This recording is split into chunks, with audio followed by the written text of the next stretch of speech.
A call for help shatters the night. From a paper recycling plant on the outskirts of Edmonton in October 1994, a frantic 911 message. 911, do you have an emergency? Yes, we do. We have 2 fatalities. There's been 2 men electrocuted.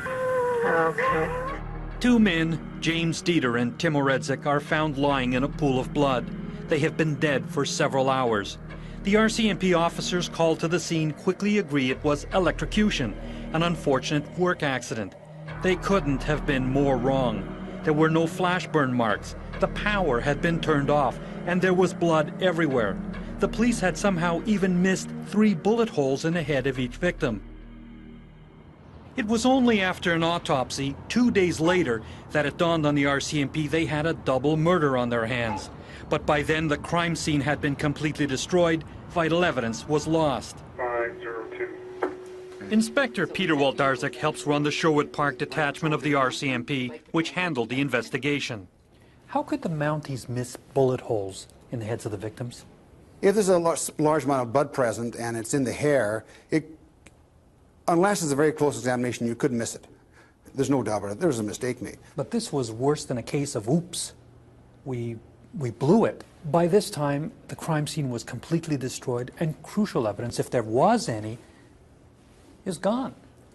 I've spoken to the investigators, and they assure me that the loss of the crime scene, though it was damaging to the case, was not a critical factor in the case. And I accept their word.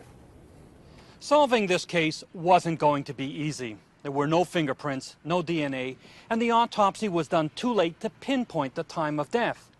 But lack of evidence didn't stop the Mounties from coming up with a motive, a love affair gone sour, and a suspect they would pursue with a blind zeal and determination.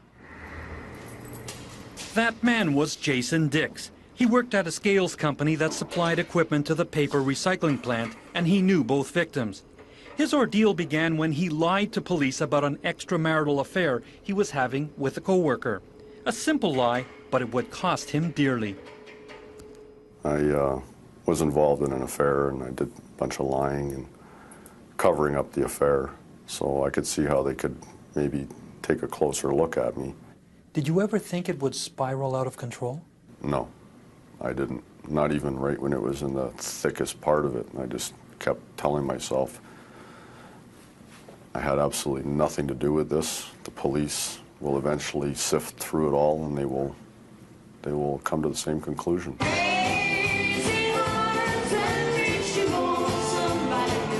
But the police came to the exact opposite conclusion. Dix had been drinking the night before with James Dieter, one of the victims. With them was the woman with whom Dix had been having a clandestine affair for 2 years, Lou Payette. We started off as friends, a couple of drinks after work. One thing led to another, and we ended up having an affair together. And in that period, any ultimatums from you? I had definitely given him an ultimatum. Leave your wife or leave me. Make a decision.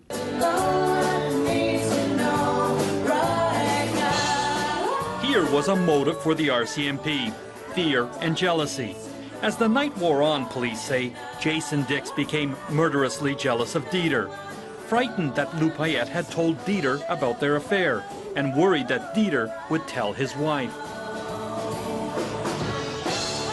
Payette later told police Dix was ice-cold angry when they left the bar, and she wouldn't sleep with him until he left his wife. From there, the police concluded, a jilted and enraged Dix drove to the paper plant the next morning, found James Dieter, and executed him. He also killed Tim Oredzik simply because he got in the way. And it all happened sometime around noon. A neat, tidy theory. But where was the evidence? First, there was a problem with motive. Lou Payette told the police Dix wasn't the jealous type, and she insisted she never told Dieter about the affair. Did James Dieter know about the affair that you and Jason Dix were having? Not to my knowledge at all, no. I certainly didn't tell him. Lou Payette says that Dieter went to his grave never knowing about the affair. I can't comment on that. And Jason Dix says openly his wife knew about the affair. I have to take his word for it. The wife knew about the affair and James Dieter didn't and couldn't tell her, then your motive doesn't make sense. Well, to us it made sense. What made even less sense was the detective's conclusion on the time of death. All indications suggest that the men were killed before 11 a.m., when Jason Dix could not have been anywhere near the plant. James Dieter and Timo Redzik had gone to work around 8 a.m. to repair the baler. Their colleagues would later testify the photos of the crime scene indicated they were only about an hour and a half to 2 hours into their job when they were killed. That would have been around mid-morning. Around 10, the wife of one of the men called the plant. Stephanie Redzik, Tim's wife, remembers speaking to both him and James Dieter. I called him approximately 10 o'clock. I could be off by 10 minutes. And we used the family code, which is ring 3 times, hang up, and ring again. James answered, and so I talked with James for a couple of seconds, and then I talked with Tim. That was the last time anyone spoke to them. The factory had a special loudspeaker system for the phone. The baler was not working. There was little noise in the empty factory. Yet 3 calls from different family members went unanswered in the next hour. Stephanie Redzik called her husband again at 11, but this time there was no answer. Little wonder then that when the experts at the RCMP's Violent Crime Analysis Branch in Ottawa were asked to review all the evidence, they concluded the murders occurred between 10 and 11 a.m. But the local RCMP didn't think the unanswered phone calls were significant. There's also the fact that they were working on a piece of equipment, they were away from the phone, and they might have chosen not to answer because they were engrossed in their work. I'm just speculating, you have to understand that. But there's a variety of reasons why they could or couldn't answer the phone. All the evidence originally pointed to the murders taking place between 10 and 11 a.m. And in fact, a top investigator who looked at all the evidence concluded precisely that. I've never read his report, so I can't comment on that. The Mounties knew they had a problem. Their prime suspect, Jason Dix, had a rock-solid alibi until well after that 10-11 a.m. window. He left home at 10:30 to drop off a company truck at work. Hi, Laurie. Phone records show that on the way, Dix called his wife on his cell phone at exactly 10:49. Then again at 11:10. Hi, Laurie. Sometime after that, Dix picked up his mistress, Lou Payette, and drove her to Pacific Scales where they both worked. They parked, talked for a while, and said goodbye at 11:40 a.m. So the RCMP could change their suspect or change the time of death. They decided to change the time. Your officers decide that the murders took place between 10 and 11 a.m. in the first instance. They change the time later between closer to 12 o'clock. That's right. It sounds like your investigators picked a time that was convenient for them to point the finger at Jason Dix. Well, that's your right as well as your viewer's right, as well as anybody's right to think that, but we determined that that's when the deaths occurred, between those time frames you mentioned. But there is no evidence. Well, you either accept it or you don't. But even moving the time of death to around noon didn't help the Mounties. Shortly after going into the office, Dix got a call from his wife to say that she was on her way to pick him up. When your wife called you and you hung up, how much time did you have before she showed up? Between 30 and 35 minutes. You've driven that route a number of times. Yeah, every day. 30 to 35 minutes. So picture this. Dix would have to drive from Pacific Scales to the paper plant. A return trip the police themselves timed at 26 minutes. Then pull out a gun, round up the men, kill them, and drive back to meet his wife. All in about a half hour. Dix's lawyer, Peter Royal, says it would be impossible because Dix would have to take the time to do one more thing, clean up. These were execution-style killings with the gun pressed to the head.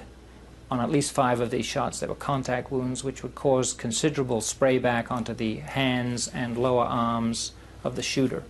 He would be covered in blood. There was no such evidence at all. it's so close to being impossible that I don't think that it's worthy of any real credit, that theory. And that's all the police had, a theory. The Mounties at Sherwood Park had already spoiled the crime scene, and they had ignored headquarters findings about the probable time of death. The only thing that could salvage the case was a confession from Dix. And to get one, they launched the biggest investigation in their history. They called it Operation Kebaya. 13 months, 52 police officers, hundreds of thousands of dollars, with one mission: get Jason Dix to confess. They had watched Dix. They had bugged his car, his wife's car, their bedroom. They had followed Dix and Payette, and they got nothing. So they upped the ante. They sent in an undercover cop to befriend Dix at work. He called himself Brian Anderson. He ran a sting out of this apartment. The lure was easy money. Dix thought he was getting in tight with a criminal gang.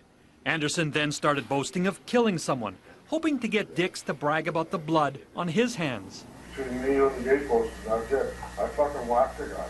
Oh, yeah. I think you can do shit like we're talking about doing now and not have a problem with it. Oh, yeah. Are you at that stage in your life where Not a problem. you Got a lot to do it. Exactly. Get in and out, do it fast, Yeah. do it clean, do it everything like that. Hanging out with his newfound buddy night after night, Dix tried to impress him with some tough talk of his own. That's right. It has to be carried out in the Military style, exactly. military planning and efficiency and time to the last second and everything.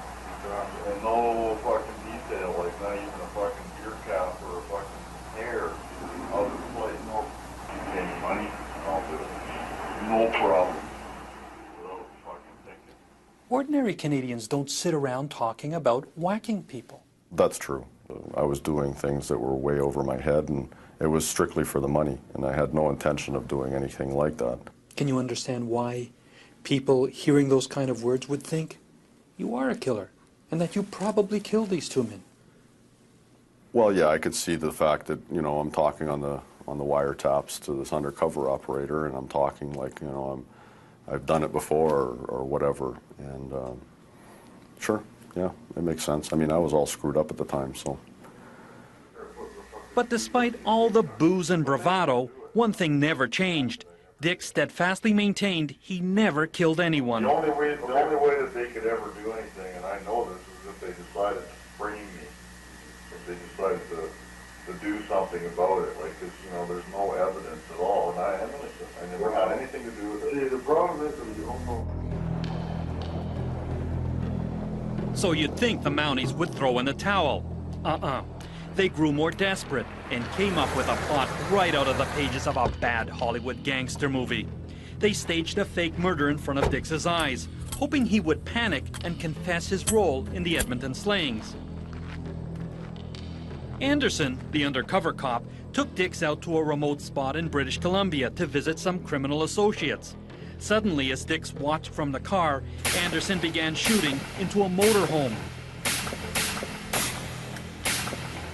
After they fled, Dix was told he now had some dirt on Anderson as a killer. It was time for Dix to fess up to the dirty details about the Edmonton killings. He never took the bait. Once again, no confession. Many people would say that the RCMP stepped over the line on this. Operation Kebaya. Did your guys go too far? In my opinion, no. People might say, well, that's not entirely appropriate. But what you have to forget here, we're not dealing with a shoplifting case here. All of this, and it was a bust. From the perspective that we did not get the results we wanted out of the project, that's correct. Well, you got nothing from it. That's Not correct. a single admission from Jason Dix. That's correct.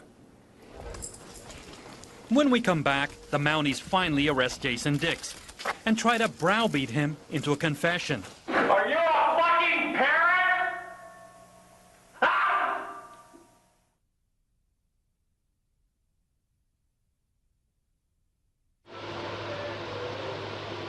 2 years after the murders of James Dieter and Timo Redzik, the Edmonton RCMP still had failed to nail Jason Dix. They had spied on him, entrapped him. Nothing worked. And they made no secret Dix was their chief suspect. They told his wife, his mistress, his friends and co-workers he was definitely guilty. A lot more people turned against Dix when the police found what they claimed was the murder weapon, buried near Baptist Lake, about 150 kilometers north of Edmonton. Just 2 weeks after the murder, Lou Payette was back in Dix's life and invited him to spend a weekend at a friend's cabin. The gun was found along with 3 other weapons, greased, wrapped and buried in a toolbox. The police say Dix buried the guns when he took a walk alone that weekend for about 20 minutes. I didn't bury any guns. I did take a walk in the woods to go and make a telephone call to my wife, and I did, and that's reflective in the telephone records.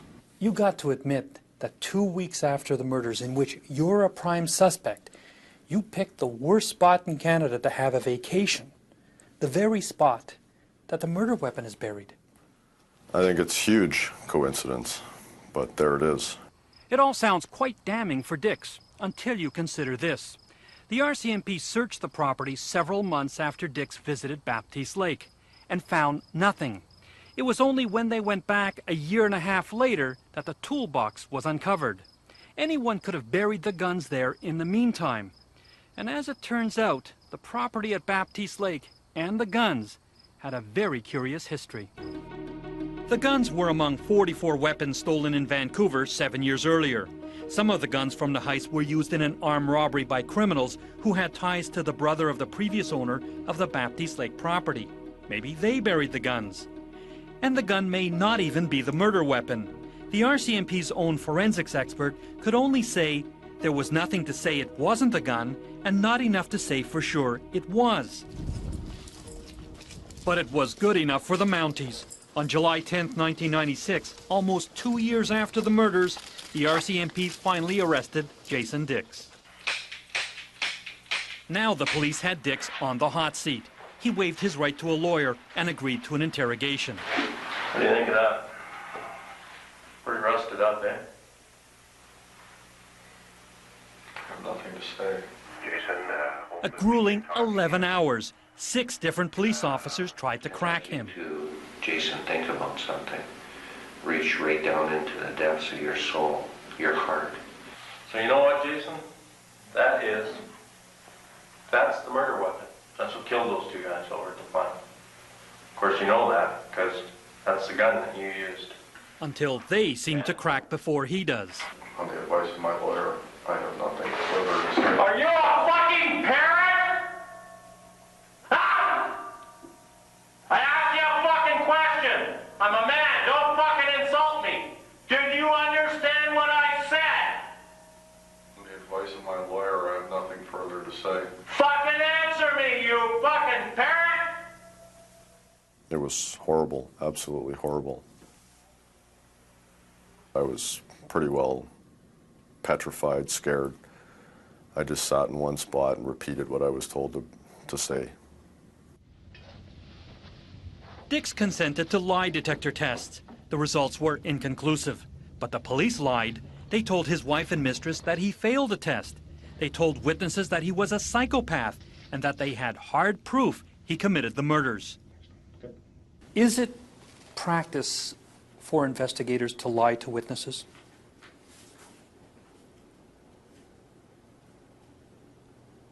No, but I qualify that with yes, sometimes it does occur. There are times, yes, when during an investigation, and I'm not saying you might tell people something that there's no, I guess a lie is perhaps, no, I don't really, a lie is such a harsh term. You might tell them a mistruth. So when your investigators tell people that he didn't pass the lie detector test and that they have hard evidence, fingerprints, hair samples, directly linking him to the murders, and those are all lies. Well, I suppose if you use the strict definition of the English language, they are lies. But I prefer to call them mistruths to facilitate an investigative process. Listen, James, I tell you, there's a couple of things I need to ask you about. As if mistruths weren't bad enough, the police even interrogated Dix's 4-year-old son, James. But the bewildered boy was no help. Are you a smart boy? Mm-hmm. Are you really smart? Did your dad kill somebody? I never been there. Like, how did he kill him? I didn't with him. I wasn't with him. Oh, so nobody's told you. It was too much for Dix.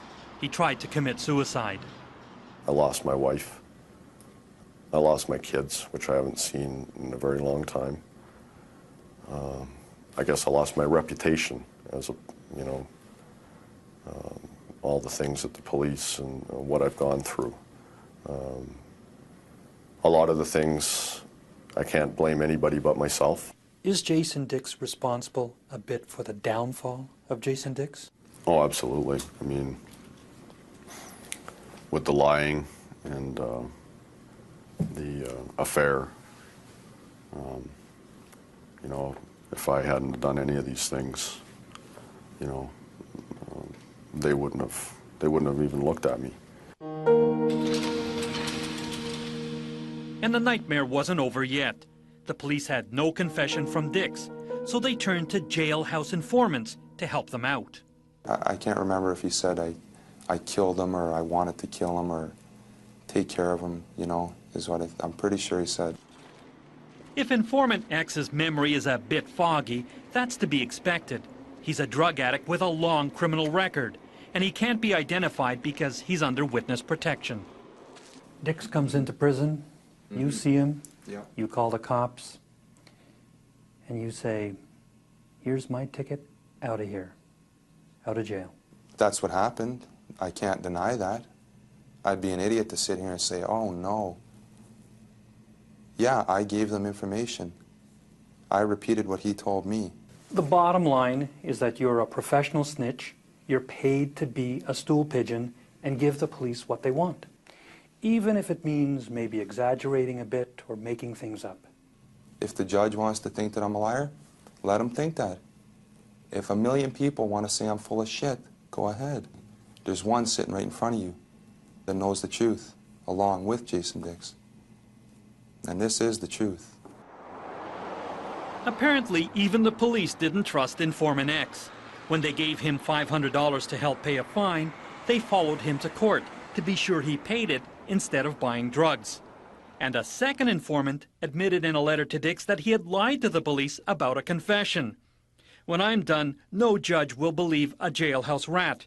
I was trying to play the pigs by telling them what they wanted to hear. Did the RCMP give any of these informants lie detector tests? To my knowledge, no. But the RCMP insisted that 50 other witnesses take lie detector tests. Why not the informants? They had every reason to believe they were telling the truth in regards to the Dix involvement. I'm not going to stand before you and say that these informants were Mother Teresa. Like, I'm not that stupid. Like, don't get me wrong. It boils down to a level of trust. But trust in the police and the prosecutors was sorely tested when the Jason Dix case finally went before the courts. An already shaky case collapsed because of this letter. It was purportedly from a jailhouse pal to Dix, offering to babysit Lou Payette. In other words, keep her from testifying. The police and the prosecution used this letter to help keep Dix in jail without bail for almost 2 years. But guess what? It was a fake, written by the Mounties to entrap Dix. Little surprised the judge agreed when an embarrassed Crown Attorney's office asked that the case against Dix be dismissed for lack of evidence. On September 4th, 1998, after spending 22 months in jail, Jason Dix walked out a free man. Mr. Dix, how do you feel today? I feel wonderful. It's been a very long time. But while Dix celebrated with his parents, the victims' families were bitter, convinced the killer was set free. You have to just shake your head and go, I just cannot believe it. Stephanie Oridzik was left a widow to raise her young family alone. There wasn't enough evidence. He wasn't acquitted because he was innocent. He was acquitted because there wasn't enough evidence to convict him. Do you still believe that Jason Dix is the killer? 90% of me would say yes. Another 10% would say there is loopholes, there is holes in the story. If Jason did do it, life will take care of him, and it will not be nice.